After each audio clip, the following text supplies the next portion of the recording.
Q&A.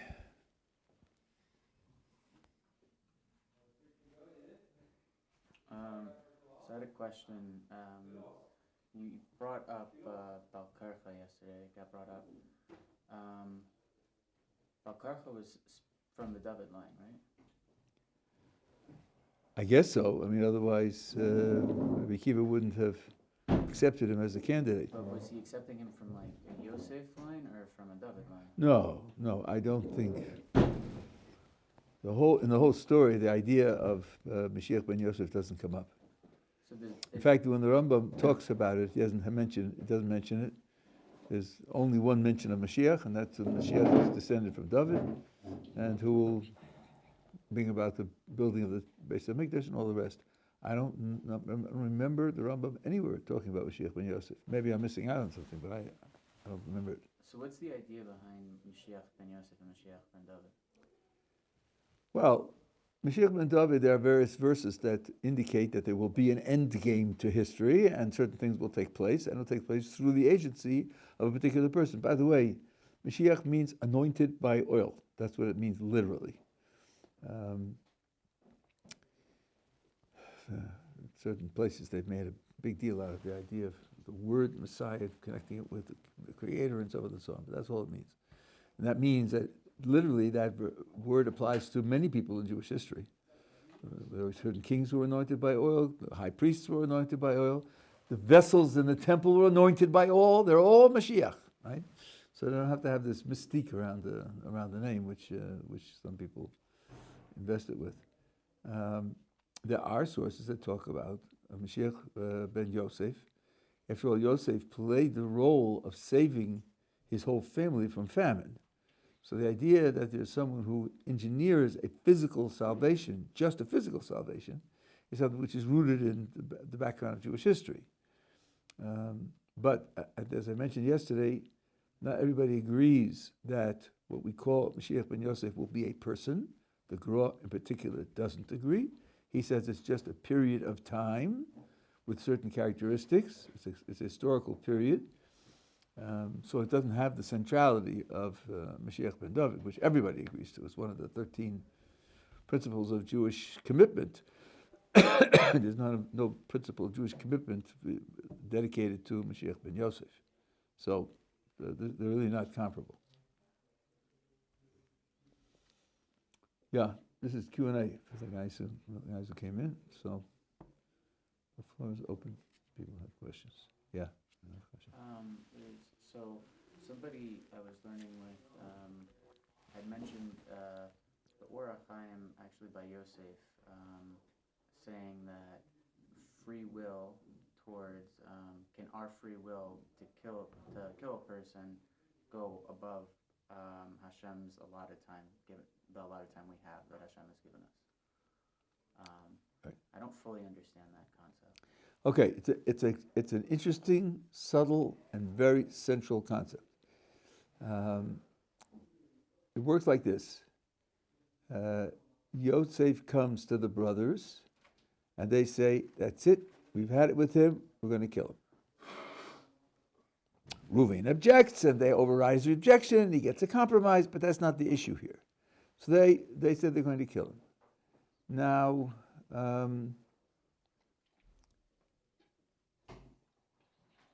Reuven convinces them not to directly murder him, but to throw him in a pit where there are snakes and scorpions. And the Ohr Chaim asks, what does Reuven think he's accomplishing by throwing him in the snakes and scorpions? Because either Yosef deserves to die, for whatever reason, in which case, if the brothers strike him, he'll die, and if he's in the snakes and scorpions, he'll also die. Or he doesn't deserve to die, in which case, the brothers won't be able to kill him, and nor will the snakes and scorpions be able to kill him.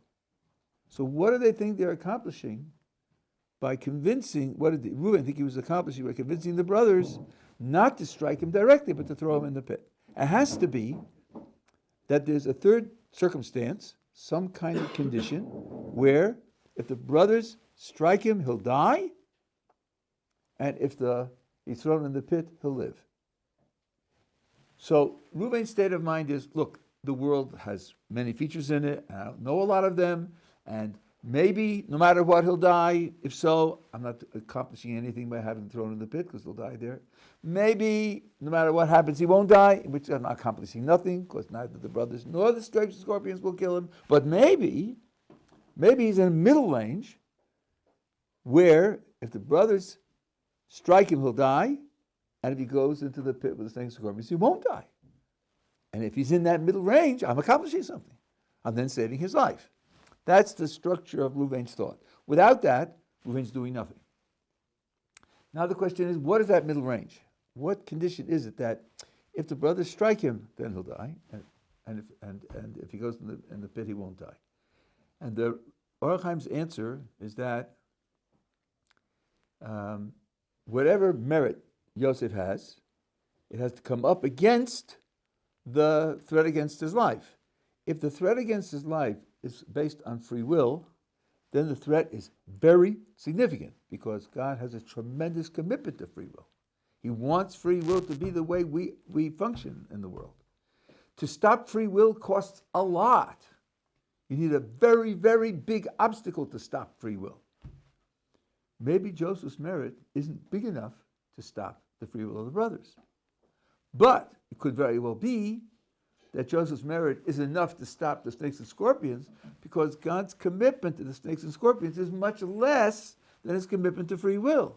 That's just the normal functioning of nature. The world wasn't created for the normal functioning of nature. The world was created for human beings to make decisions and to earn schar and to take responsibility and so forth and so on. So it could be that Yosef's merit is in the in-between stage, where to sacrifice free will for his merit will not happen, but to sacrifice the snakes and scorpions for his free will happen. And if that's the case, that's how Reuven is saving his life. Now, let's ask the naive question. If he's in the middle range, what does Hashem want? Does Hashem want him alive or dead? If you tell me that he wants him alive, how is it that if the brothers strike him, he'll die? If you tell me that he wants him dead, how is it that if they throw him in the pit, he'll remain alive? What does Hashem want? And the answer is, first of all, to remark that it's a stupid question, because it assumes that either God wants him alive, no matter what, all other things aren't relevant, nothing else should be taken into account, or he wants him dead. Nothing else matters, nothing else should be taken into account. Who says that God's decisions are so universal and unlimited? Why can't you simply say, God wants him dead if the brothers strike him, and he wants him alive if he's in the pit? Because those are two different conditions. And since they're two different conditions, they could have two different decisions. There's no contradiction in that. No reason why he has to have an overall judgment that's independent of where he is and anything else that will happen. We have lots and lots of information about the fact that Kodesh Baruch Hu takes into account all the consequences and all the relationships and all the interactions. It's not simply one item, no matter what. So that's what Kodesh Baruch Hu wants. Now it comes out, since Kodesh Baruch Hu wants him alive in the pit, that means he doesn't just want him dead. If he's thrown in the pit, he's going to, what really happened, he's going to continue to live. Many, many more years he's going to continue to live. And in the same condition, if the brothers strike him, he's going to die. So you see that free will can make a difference when a person dies. If he didn't come across free will agents that want to kill him, he would have lived a much longer life. And in that context, when the free will agents attack him, he will die early. So you see that free will can make a difference as to when a person dies. That's a straightforward deduction from what the Ohr Chaim says, and he accepts it. And when you go to funerals, and you hear people say, he was taken because he finished his life work. He did everything that he had to do, and so forth and so on. That might be right, but it might not be right. In particular, it might depend upon how he died. If he died naturally, which means with a divine providence which doesn't attract attention, it's one thing. But if he's in a bus that's blown up, or he's killed by some free will murderer, It might not be that he finished all the things that he has to finish, because the Kodesh Baruch Hu gives priority to free will over certain types of merit. So again, let me summarize, and I'll take questions because I have more to say to explain it. There are three possibilities. Either he has such extraordinarily great merit that in neither place he'll die, then Ruvain's accomplishing nothing. Or he has so little merit that in both places he'll die, in which case Ruvain's accomplishing nothing. But he might have an intermediary range of merit, and Ruvain doesn't know which it is. And on the possibility that he has this intermediary range, then making sure that instead of the brothers striking him, he ends up in the pit, saves his life. If he's in that intermediary range, what you see is free will can determine that a person should die when, without that free-willed murder, he would have lived on. So free will can change the time when a person can die. That's the first thing that the Ohr Somayach establishes. Are we together? Is that limiting God's? It's not limiting God's power because. No, because I said very carefully, when you ask what does God want, when he's attacked by free will agents, God wants him dead. And when he's in the pit, God wants him alive. God gets what he wants every time. There's no. All through Hashem. It's all through Hashem. It's a question of what he wants. Now, I heard from Yakov Weinberg, one of Racha of Ner Yisrael many years ago, because I'm very, very old, that he explained what the difference is between the top level and the middle level. And it gives a little more understanding as to how the decision is made. A person is living, Kodesh Baruch Hu is maintaining his life. There might be two different points of view or stances from which Kodesh Baruch Hu maintains his life. One, which applies, I suppose, to very few people, is he has earned life by the strictest possible standard of strict justice, taking into account and applying all the strictness of what Kodesh Baruch Hu wants from people. He's earned it. That's one possible stance. The other possible stance is Kodesh Baruch Hu runs the world with mishpat, which includes din and rachamim. Strict judgment plus mercy. And it could be that, although he hasn't earned it in terms of the strictest possible standard, Kodesh Baruch Hu's policy of using mercy in the world does give him the divine providence that he should continue to live. So those are two different positions a person could be in which Kodesh Baruch Hu is preserving his life. Now, said Rav Weinberg, if he's past the highest possible standards, so that strict justice will agree and justify that he should continue to live, then free will won't work. Then free will won't work. Won't work if it's contradicting what a person has earned through the highest possible standard of strict justice. Then the free will be stopped. And we have cases of that in the Tanakh where people's free will was stopped. That's the highest level. The middle level is a level where, yes, he has a lot of merit, but he also has mercy in the equation of what keeps him alive. And now it's a question of stopping free will for the sake of mercy. That HaKadosh Baruch Hu won't do. He'll stop free will to preserve strict justice, but he won't stop the free will to preserve mercy. Mercy is much weaker than earning it through strict justice. And that being the case, in the middle level, if it's relying on mercy to stay alive, then the free will of the brothers will succeed in killing him. But the mercy might overcome the snakes and scorpions because, as I said, Kodesh Baruch Hu was not committed to the snakes and scorpions the way he's committed to free will. Are we together so far? Now I want you to know this is a very widespread opinion. Many hold this shita.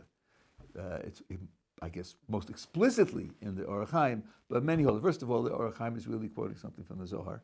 That's one. There's a Rashi in Chulin. Rashi in Chulin, there's talking about a machashefa. Machashefa is, I don't know what they call them in English, witches or sorcerers or something.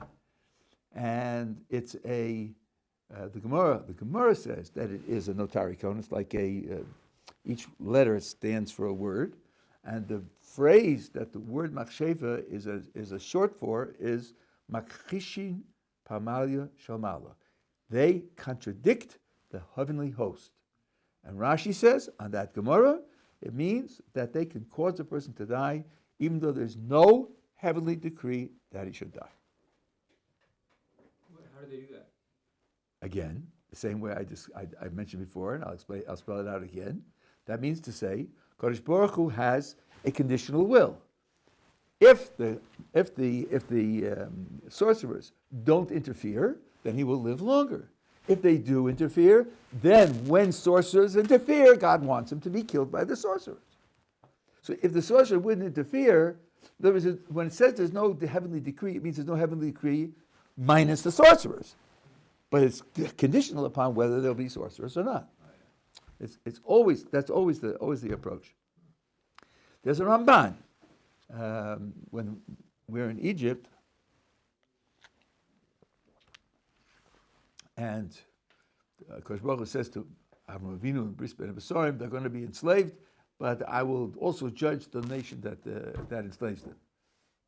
So the question is, if Kosh Baruch Hu wants them to be there, and that's part of the plan for their development and rehabilitation, why then will HaKadosh Baruch Hu judge that nation that will carry this out? There are many answers to it, and other Mefarshim say other things. One thing the Ramban says, well, they didn't do it l'shem shemayim. They didn't say, that I'm doing the will of the Creator and so on and so on. They did it for their own benefit. But he says something else. What does it say in the Bris Ben Besorim, the covenant that Kosh Baruch Hu made with Abraham? They will oppress them, and they will make them slaves. Doesn't say they'll murder their firstborn males. Doesn't say that. Wasn't in the decree. So they went beyond the decree, and that's why they're being punished. Now, ask yourself, how did they go beyond the decree? What's that? Because Baruch Hu said this is what should happen, and they needed something extra. Yes, with free will you can do that. This is what should happen if there's no interference of free will. But if there's interference with free will, you can go beyond that as well. So that's a Ramban. Netziv talks about this. Rav Dessler talks about this in detail.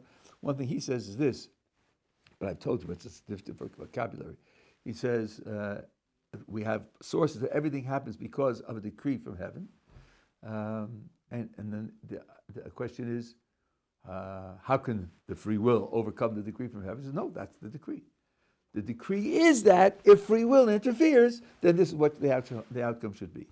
The whole problem in people's minds start with the idea that HaKadosh Baruch Hu's judgment for a person has to be simple, limited, one-dimensional. What's going to happen to him? The whole rest of the world doesn't count. Don't take anything else into account. And we know that's wrong. We know that's wrong. For example, we have sources that say, of Dessler again, that on Rosh Hashanah, being judged on his own performance, a person may be found wanting and be decreed to die in the coming year, but he has children. And he's providing for those children. It's not fair for the children to lose their father, so he gets to live the next year because of his children. So it's not for him, it's for his relationship to his children. Things aren't just decided for a one-dimensional picture. And this type of reasoning it can be used over and over and over again. Let me try it again and see if you can get it on your own. Okay, here's Reuven Schwartz. Poor Reuven Schwartz. He has a weakness. Bacon cheeseburgers. That's his weakness.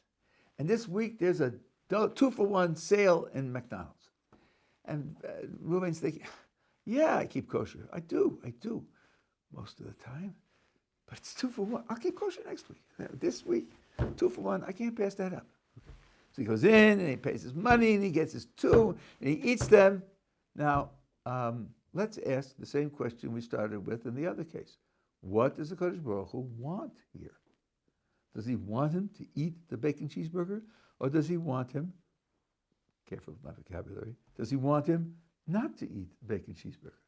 Well, let's try each one out. How could you say that he wants him to eat the bacon cheeseburgers as he commanded us to keep kosher? Sure, he doesn't want it. But then, if he wants him not to eat the bacon cheeseburger, how does he get away with it? How can he do against God's will? God is all powerful and runs everything, and that Ishkacha Pratis is going on all the time. How can he possibly do against what God wants? Do you hear that we're asking this on the basis of, does he want him to eat cheeseburgers no matter what else I take into account? Or does he want him not to eat bacon cheeseburgers no matter what else I take into account? Those are the wrong questions. Those are the wrong options. Here's the way it's put in this context. And you know the answer. Because Baruch Hu wants Reuven Schwartz to keep kosher voluntarily. That's what he wants. He wants him to choose to keep kosher. That's what he wants. But now, if he wants him to choose to keep kosher, he can't guarantee it by causing him to keep kosher, because then he's not choosing. Here's something that Baruch Hu wants, by virtue of the very definition of what he wants, he can't make it happen. You got to let it happen elsewhere, because he wants it to happen elsewhere. So, if Reuven Schwartz chooses to eat the cheeseburger, then Baruch Hu wants him to be able to act out his will. He wants a person to run on the basis of his free will. On the other hand, Baruch Hu has, so to speak, preferences for how he should make his choices, that he does have, but that he can't guarantee. He can't will it to happen like he wills the stars to move when they move. Because if he does that, he's not getting what he wants.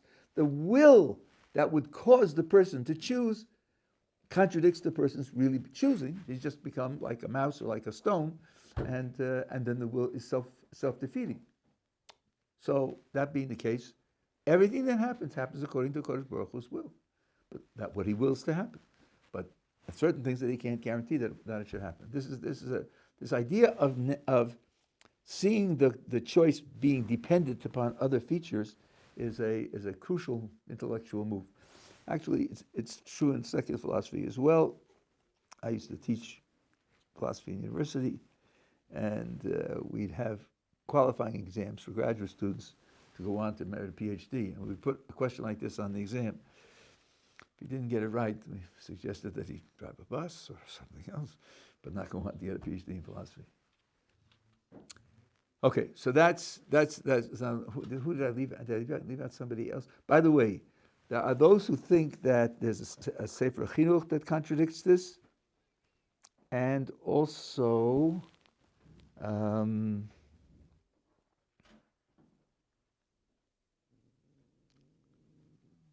forget the other ones. One of the Achronim supposed to contradict it, but Rav Gurovitz in England and Rav Yakov Hillel both wrote Ma'amarim, where they take a look at the ones that are supposed to be contradicting it, and they showed that it's not really a contradiction. As far as I know, as far as people that I've talked to know, we don't know of anybody who explicitly contradicts this. It may seem like it, but it turns out that it's not true. This is part of the idea of how free will works. So Rabbi Dessler, what he was saying is that the decree, that is the decree. Whatever happens to that person, that is the decree that was decreed. Even if there was a decree before it, Hashem decreed this to now happen. That's right. And then what you have to know is that there are other circumstances which then brought about the fact that should happen. And it could have not happened if this decree, like... In other words, the point is that Kodesh Baruch Hu's decrees are conditional. They're not absolute, they're conditional. Let me prove this to you in a very simple way, right? What about Schar v'Onesh? Reward and punishment. Well, does Kodesh Baruch Hu decree that you're going to get the reward? Not really. You'll get reward if you do mitzvahs. Does he decree that you're going to be punished? Not really. Decrees that if you do averos, you'll be punished. It's conditional. It's not absolute. That's what Dovid kind of means when he sometimes says, like, if sin comes into my heart, like, he's afraid to go to battle in certain instances. Yeah, because things depend. That's right. That's exactly right. The Gemara talks about the fact that, the Gemara says if you go to a place which is dangerous, then you could die. When, if you had not gone to the place that was dangerous, you wouldn't die. Why? Because if you go to a place that's dangerous, and you know it's dangerous, you're sort of thinking, won't bother me, I'm sort of immune, right? And then, Lama'ala, they say, really? So you think you're immune? Let's see if you're worthy of being immune. Let's check your record and see whether you deserve that kind of immunity. Whereas if you don't go there, they won't check the record that way. So, by making that move, you shorten your life. Yeah. So, based on that, does that mean that, because I know that in some cases Hashem will also plant a thought into people's minds, so does that mean that free will is limited to an extent? Because in some cases I know that, some things that are meant to happen, he'll plant a seed, for example, in a person's mind in order for them to murder, or does he still give them that choice?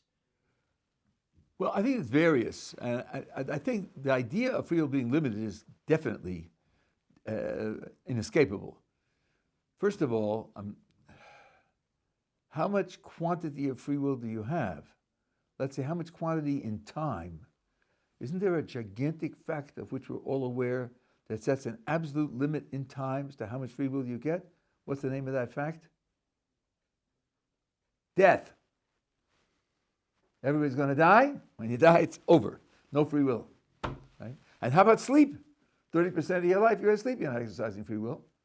So there's definitely limits on that. Number two, free will is choices between alternatives, and how many alternatives you have depends on a lot of factors. Right? You don't have the alternative to spontaneously jump 20 feet into the air because you can't. You don't have the free will to multiply two 50-digit numbers in your head because your head can't do it. Then there are things about which you just don't know. You saw them lock the cell with the key, and you're locked in the cell. Actually, the key turned twice and it's not locked. You don't know that. So you could get out, but you don't know that you could get out. So it's not an option for you. It varies with your abilities. It varies with your knowledge. It varies with your inner strength. There are certain things which physically you could do, but your will is not strong enough to overcome the opposition, or you just don't choose to overcome the opposition. There, it's not a question of you can't. Sometimes your will is not strong enough to overcome the opposition. You're like a person who's onus. So free will is definitely limited. The question really is not whether it's limited or not, the question is what limits it, what creates the limits for it. Now, a person can put an idea into a person's mind in such a way that it takes away his free will. It makes him like an addict. He can do something else also.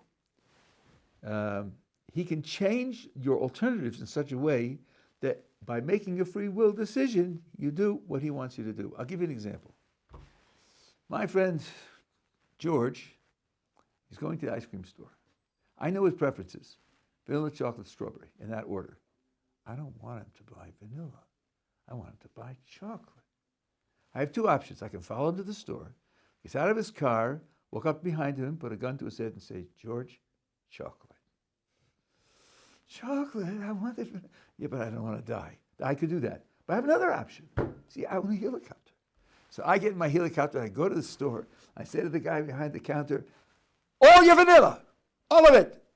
It's 169 quarts. Give me all of them. It's a big bag. I go out, I fly off in the helicopter, and George goes walking in and says, "Give me a quart of vanilla." And the guy behind the desk says, "Some nut just came in here and bought up all the vanilla. But we have chocolate and strawberry. Which would you like?" So he says, "I really wanted vanilla, but since I prefer chocolate to strawberry, I'll have chocolate." Is he making a free decision? Of course he is. He's deciding freely to have chocolate rather than strawberry. But I got him to do what I want because I didn't allow the opportunity to have vanilla. So you can mold a person's decision by changing the variables, changing the alternatives. I think a lot of that happens. I think a lot of divine providence is putting a person in a situation where his choice is between these alternatives, and then had there been a choice of different alternatives, he would have done something else, but these are the alternatives that are in front of him. So that definitely is a way in which you preserve free will without, but also gerrymander how the person should choose. I think the vast majority of thoughts that come into our minds, we have the free will to act on them or not act on them, and we have that all the time.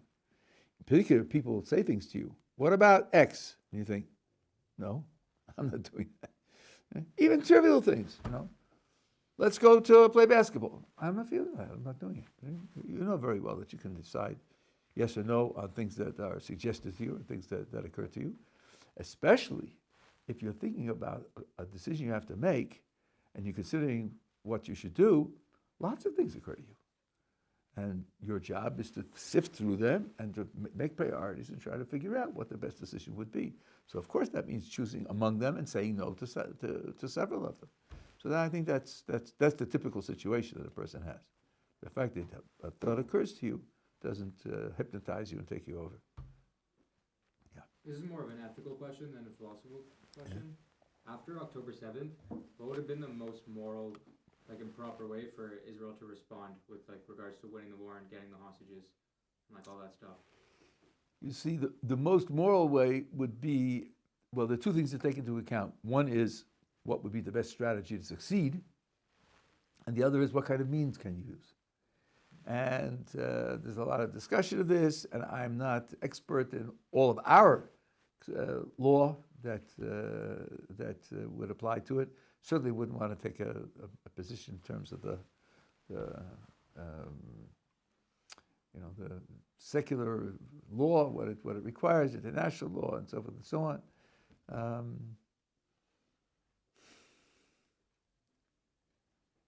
I think that,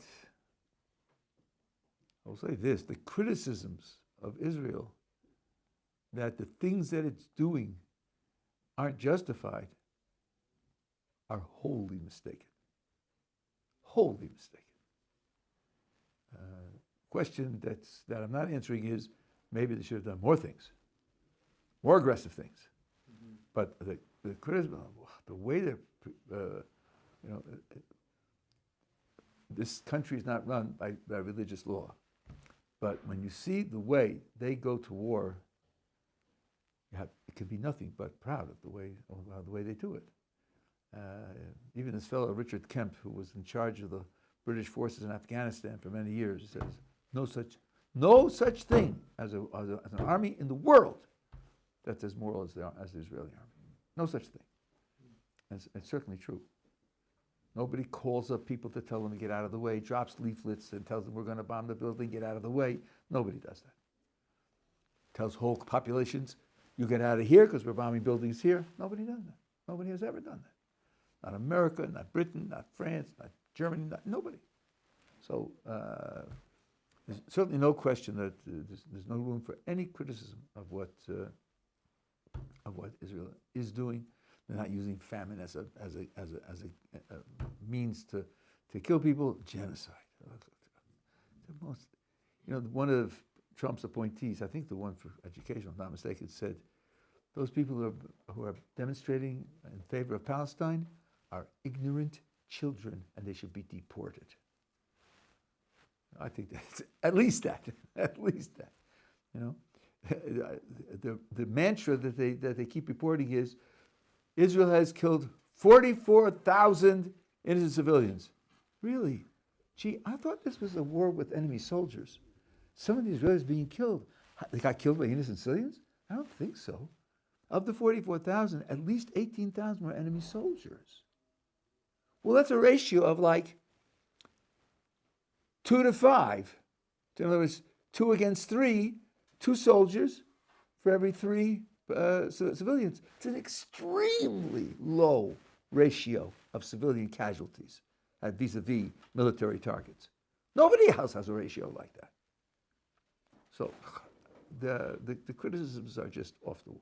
They're off the wall. But what should be done, what more should be done, I don't have the informational basis to say it, and I don't. There are tricky, difficult questions about the hostages. Whether you stop everything for the hostages is more important than everything else, even when one of the conditions will be to free other murderers we're going to kill. And then they say, well, how do you know they're going to kill? I said, well, we've been doing this for 25 years, and every time it works that way. So we have pretty good information that they will kill people. Sinwar was one of the people who was freed in the Shalit deal. So, and then can you measure the future against the present? There are subtleties and there are different opinions. And I think Rabbi Breitowitz has a long discussion of this that's recorded. You might listen to his recording of it. So there are legitimately different positions on that subject. That's about what I can take. Yeah. What about like treating terrorists in hospitals in Israel? Like, is there a position that we shouldn't do that? Because one time I went to a hospital and they have a quote from the Rambam or something that like says why they treat terrorists. Something like, What was the quote? I don't remember. It may have been a famous quote, which was a quote from the Talmud, that a person's like a whole world. So if a person dies, like a whole world dying. I don't remember. But in I think fact, it's something relating to like how the Jews have responsibility to treat everyone. I think or something. I'm not aware of it. But see, there are very tricky cases here. For example, we have a general rule: someone is coming to kill you. What do? We kill them. Kill him first. Before he gets to you. You can sneak up and shoot him in the back. You don't have to run away and protect yourself. You get up earlier than he and kill him. Similarly, it's a little bit different. Somebody breaks into someone's house and he's stealing the stuff in the house. So the Gemara says the legal assumption is that if the householder will resist, then the thief will kill him to get the money. If you happen to know it's not true, like a father coming on a son, so then, but otherwise we presume that we can presume it. Therefore, you can kill him. But that he can kill him when you're hiding in the closet and he's flipping the dial on your safe. You can shoot him in the back because he broke into your house. So there's a question of, and then there's uviyat hara mikirbecha. There are evil elements in your midst. There's a mitzvah to rid yourself of them. I'll tell you a story about Rav Hutner. This isn't a halacha, this is general attitude, but it's part of what has to be dealt with. There was a place in Africa called Biafra, and there was a gigantic famine there. We all grew up with our parents telling us, finish what's on your plate because there are starving children in Biafra. The smart ones thought, Mom, if I finish it up, will they have more food? And if I don't finish it up, they'll have less food? Why is my finishing my plate relevant to helping the poor starving children in Biafra? Okay. So someone asked Rav Hutner, how should a Jew feel about the fact that people are starving to death in Biafra? And he said, if you don't feel pity and sorrow for the fact that they're suffering and dying, there's something wrong with you. And if you feel pity and sorrow for them, knowing that the non-Jew, when he has an opportunity and a motivation, will kill a Jew, if you do feel pity and do feel sorry, there's something wrong with you. So what am I supposed to do? Rav Hutner, as I understand it, was saying you're supposed to be ambivalent. Sometimes the right response is to be ambivalent. Yeah, I feel sorrow for the human suffering, and on the other hand, if I know that these people, given the opportunity, would kill me, then the sorrow is got to be offset by knowing who they are and what kind of people they are. So that means the things are subtle. Things are subtle and complex. You know, it's very interesting. If you have a contradiction in your ideas, you have a problem, because at least one of them is wrong, and you're thinking something wrong. That's bad for you. But if you have a contradiction in your feelings, that can be perfectly accurate. Psychologists, whom I sometimes trust and sometimes don't, they talk about a love-hate relationship. That's a real thing. The person does things which attract your love and also attract your hatred. And that because people are complex. They have various different aspects to their identity, and those different aspects have a different effect on the people they interact with.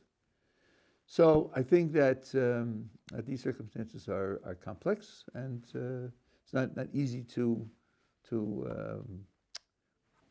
make everything consistent and to have a clear picture.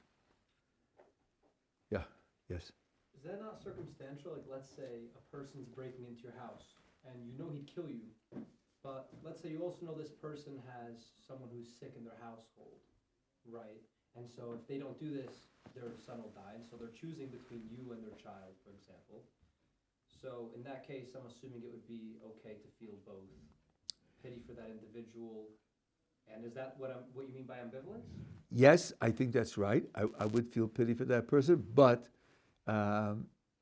if the householder shoots him, there's no penalty whatsoever, because he did something which puts his life in jeopardy.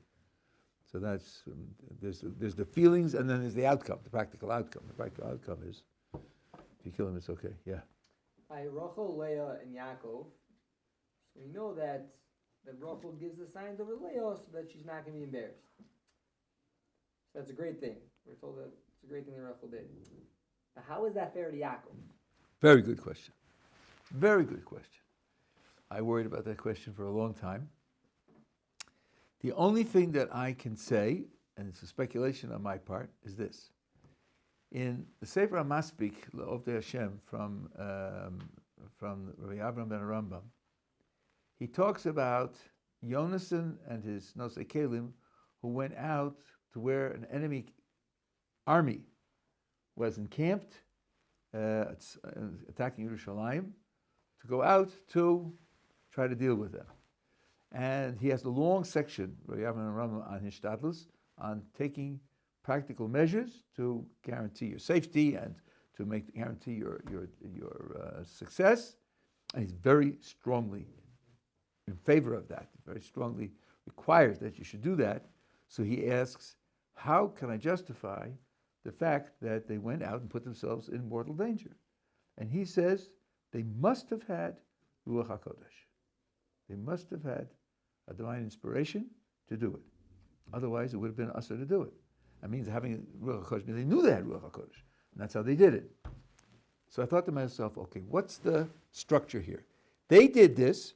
It violates a clear principle of the Torah, and nowhere in literature are they criticized for it. Nowhere.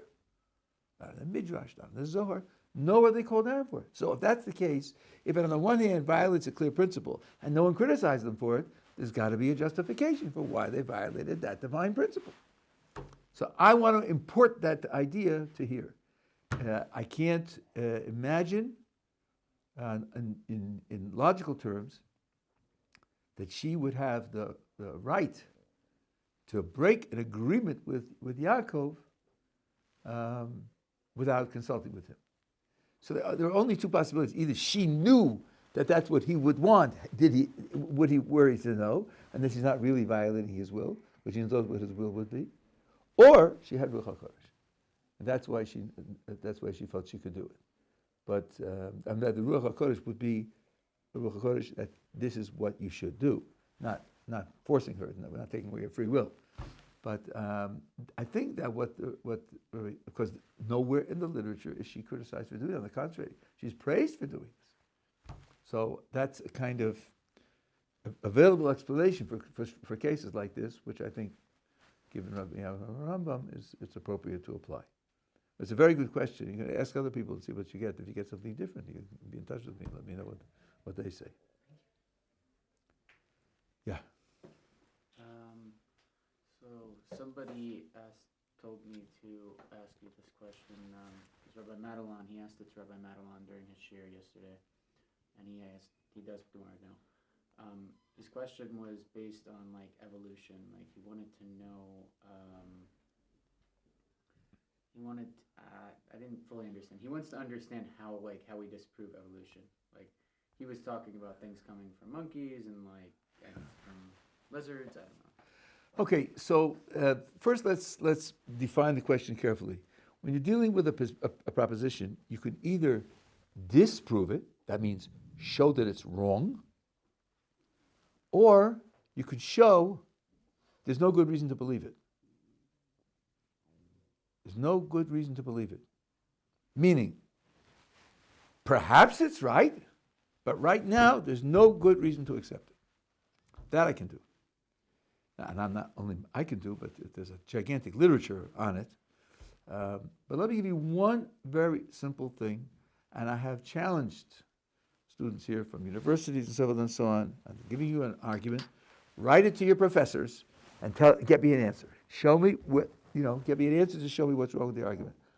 One guy actually wrote to his philosophy professor, and the philosophy professor said that Gottleib is right. Oh, and I had another example. A student from Belgium. In Belgium, they have a law. Every student in the country, religious, not religious, secular, private, must study evolution. It's a law of the country. He was a Shiva guy in Belgium, so they had a secular teacher who was teaching evolution, and each student had to write a report on some facet of the book or the teachings that they were getting. So he decided to make his report on the textbook by looking up criticisms of evolution. And he happened to come across some of my lectures. So he wrote his report, taking the ideas from my lectures, criticizing the book. You know what the result was? The teacher said, "You're right. The book is wrong. Maybe we should arrange that you should go to Parliament and tell them that this law has to be changed." This Goyish teacher said that. Okay, so here's one little thing, again, to show you that there's no good reason to accept it. Let me give you an analogy, and I'll show you how the analogy works. I have an object, and it has various sides, and on one side, I've painted an X. I tell you that I threw the object into the air, and 3 times in a row, it landed on the X. I didn't throw it in any special way. It's not weighted or magnetized. There are no ridges on it to catch the airflow. It fell on the X 3 times in a row by accident. Just, that's what happened. Do you believe me or not? Could be, you say. Oh, I remember. Unlikely. Unlikely, you say. It's a trick question. It's a trick question, yeah, but it's not because I spelled the words wrong. No. Didn't I leave out a crucial piece of information? What did I leave out? Is there anything else on? How many sides the object has? Isn't that relevant to the question? If it's a coin, it's 12.5% chance that it happened that way. 3 times 2. But if it's a shildiagan with 1,000 sides, then you would never believe it, right? But I didn't tell you how many sides it has. So what should your response be when I ask you, do you believe it or not? Your response should be, you haven't given me enough information to make up my mind whether to believe it or not. Okay. Now what does evolution say? Evolution says there is an unguided, undirected, unsupervised, uncontrolled process by which new forms of life come into existence. Then there's survival. But you can only survive if you exist. You can't survive if you don't exist. And different forms change in different ways by this unguided, unsupervised principle. Well, to decide to believe or not believe that a certain outcome is due to an unguided, unsupervised principle, I would have to know, according to that principle, what is the probability of getting this outcome? So the first thing you should ask a person who believes in evolution is this. You have the envelope of life that we see today. You have all of the fossils that we dig up. We talk about a gigantic development of life in many, many different forms and so forth and so on.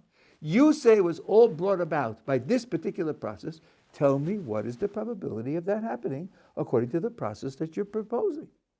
What's the probability? 0.9? 0.1? 0.0000001? What is the probability? There's no answer. There's no answer to that question. They can't give you a probability. Then the right attitude is to say, you haven't given me enough information to make up my mind whether to believe what you say is true or not. Until you give me a calculated probability. But there were billions of years. Yeah, but maybe the chance is 1 in a trillion. And then you didn't do it. You didn't make it. Give me the probability. That's the challenge. Very simple challenge. You don't have to be a scientist to figure that out. And that, in addition to all the things that they say which have been proven wrong, and all the things that they say which aren't calculated correctly, and so forth and so on, if you want to look up, this is a little bit technical, but if you want to look it up, there's a professor of computer science at Yale. Would you figure that a professor of computer science at Yale is a smart guy?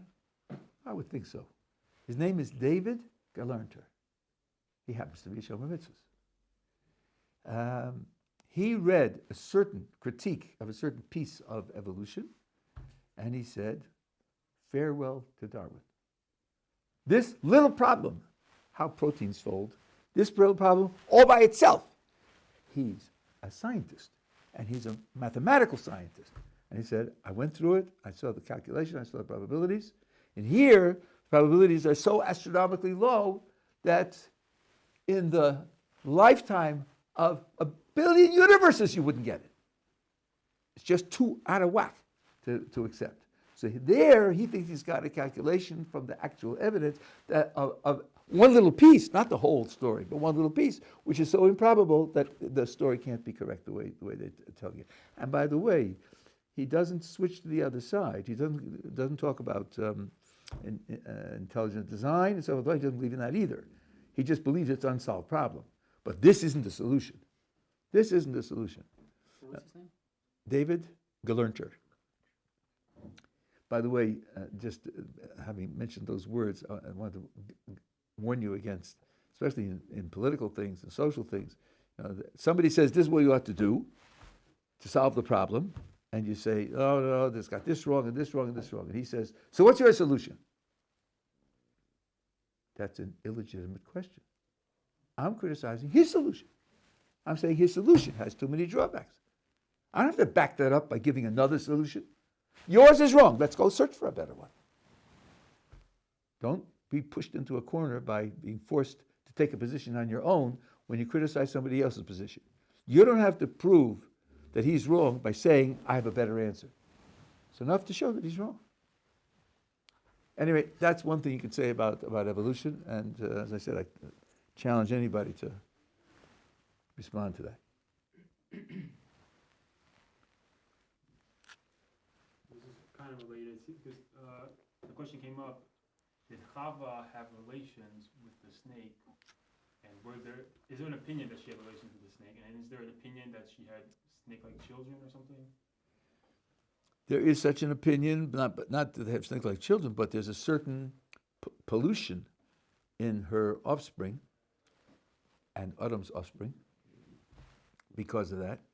That's after Cain? Oh wait, I guess both of them.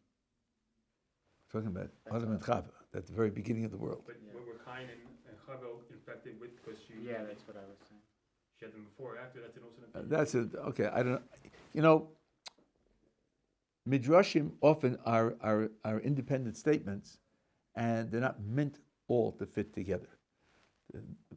One statement is part of one complex picture, and another statement is a part of another complex picture, and the two complex pictures have to interact with one another to give you some understanding. It's like ambivalence, into understanding of the whole set of events. So you don't always play off one midrash against another midrash. You don't always have to see that they're consistent with one another.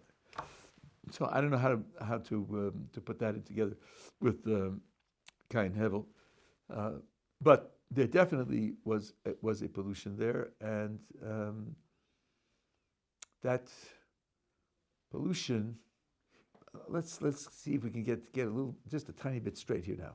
She had that interaction, and she ate from the tree, and Adam also ate from the tree. So if after that they were together, it's because they both chose it. So it isn't as if she sabotaged him. He knew also what he was getting into. And indeed, the verse says, she gave also to him with her. So the understanding is, and actually the Ramchal, this is a fascinating, the Ramchal and the Rambam both quote the words that what was in her mind. She saw the tree was good to eat, and as a feast for the eyes, and pleasant to become wise. those words are quoted as her words in her mind. But both the Rambam and the Ramchal say they were his words. When they tell the story of Garden of Eden, they associate those words with him. So that means it wasn't just in her mind, and he was innocent, and then he was tricked into it, and so on and so on.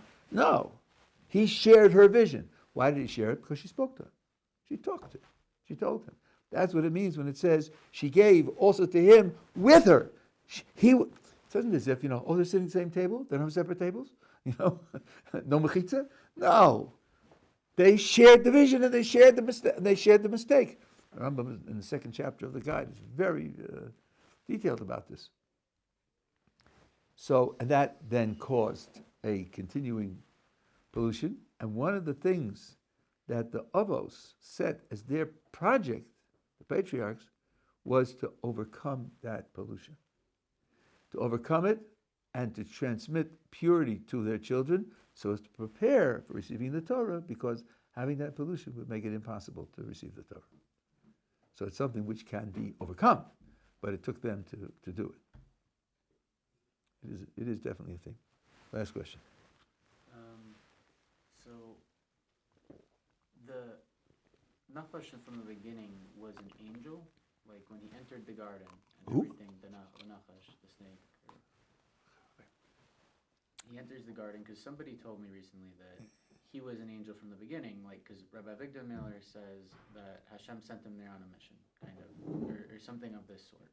And then I told this over, and Rabbi said, yeah, but you're a little mistaken because you don't understand what that means. And then he said that the Nachash was an angel, right? So, of course he had that mission, like he couldn't veer off, so.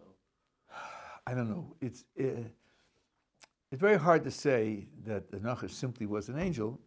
It says you're going to lose your feet, you're going to crawl on the ground, you're going to eat, and you're going to eat dirt. And that's supposed to be where you see that the snakes that we have that quality. And by the way, some people in paleontology claim that earlier versions of the life form that is now a snake had legs, and they lost it. So that couldn't happen to an angel, and it couldn't be right for an angel. That's only right for a physical being.